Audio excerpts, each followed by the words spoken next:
Hello, everyone. I just wanted to offer a few reflections on this time that we're in. We're in a time in the world where there's an immense amount of darkness. It's easy to react to it, and it's easy to forget our purpose, you know. And the last couple of days, I've just been really listening to God's guidance and really focusing on just obeying in a way of like listen, hear, trust what I'm being called to. Not obedience in terms of like I did something wrong, which is the way I used to think about obedience as a child, this fear of punishment, but actually really to imagine that um, the, the love that knows each and every one of us perfectly and intimately, that created us, the love that created us, wants us to know its presence, to know that it's there, caring for us, giving us all things that we need. And so yesterday I had the guidance of like, oh, okay, I really have to go and deliver a gift to a friend that I haven't seen or talked to in quite some time, and we weren't able to connect. And so I asked her, where she lived, and it just happened to be very close to where I was going to be. And so I took the gift and I left it for her on her porch. And when she came home, she said, she called me and said that it was like receiving manna from heaven, bread, bread of life, light, um, and such a blessing to her because of where she was at and what she was feeling. It reminded her and gave her a remembrance of something that was deep inside of her that she felt disconnected from. And for me, that was such a confirmation of the power of listening and obedience and prayer, because I had been praying about this for weeks, and I had struggled because I'm in a phase in my life where I'm being asked to let go of things that I once really loved. Not so much that I don't love some of them.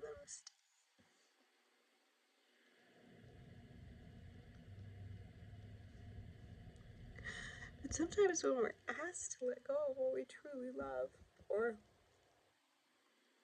we don't necessarily know what's gonna replace it or take its place. We just, maybe there's no, I've been thinking a lot about like, oh, there's kind of no way to avoid some of these things.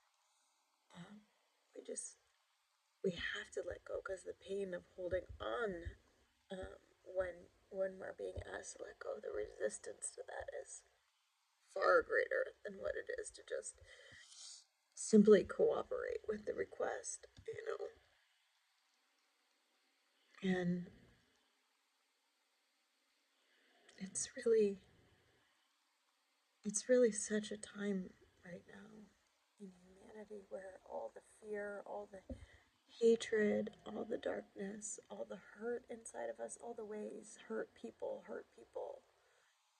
are just, they're just bound to come out of the woodworks in ways that will likely hurt many of us, and yet something is emerging, a light is emerging in the darkness. Love is always present. We always have a choice of how we choose to be and who we choose to be. That is the creation of our lives, we have free will. And as creative beings who were created by love to create in the world, the most powerful way that we can exercise our light in the darkness is to create with the love that's inside of us, to create everything with love. That includes children, art, music, whatever it is that you're called to create. Your life is a creative act of your loving capacity. And so, my prayer for you, my friends, on this time of beginnings and endings is that you begin to create with your life, with all the love that's inside of you, even if what you can access right now is just a small fragment of the massive love that's inside your heart. And you just create and extend and create and give voice. You know, I heard a dear friend of mine give voice to some things that were inside of her, and it was like exactly what my heart needed to hear. And we can do that for each other. To do the alternative, you know, is a great waste of our creative potential. And I don't need to say much more about that other than to say that, like, love is who we're here to be. Love in all forms. And creativity is an action of expressing that love in all forms. So, my friends, may you create something new at this time. Something that brings your own path, a truth that's inside of you, out in a beautiful way. May you be honoring of the truth that's inside of you. Part of what I'm recognizing in all the letting go that I'm being asked to do is that I'm, just listening to what's true inside of me, and where hurt or, things from the outside world are actually just pointing to something that has been true for some time, that I just couldn't or didn't want to acknowledge fully.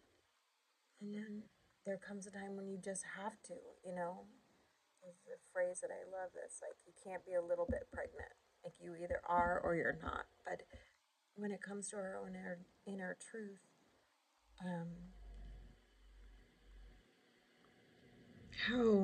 how deeply we're in touch with it, and how willing we are to live it at the risk and, of course, the vulnerability, the great vulnerability of this world, of being misunderstood, of being judged, of being persecuted, of being hurt, of losing.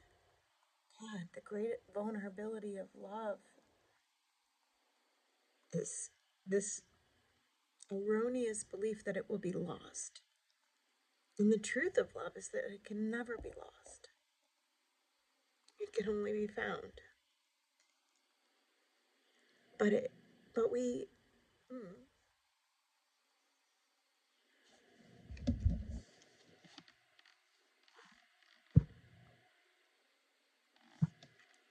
but we often feel like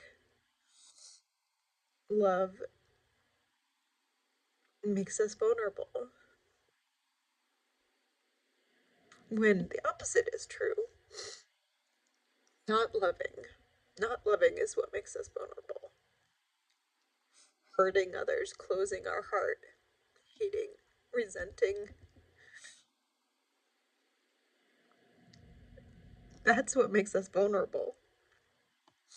The truth ultimately doesn't make us vulnerable, because it can only be true. And love ultimately is what protects us. It's what finds us and gives us the power to create.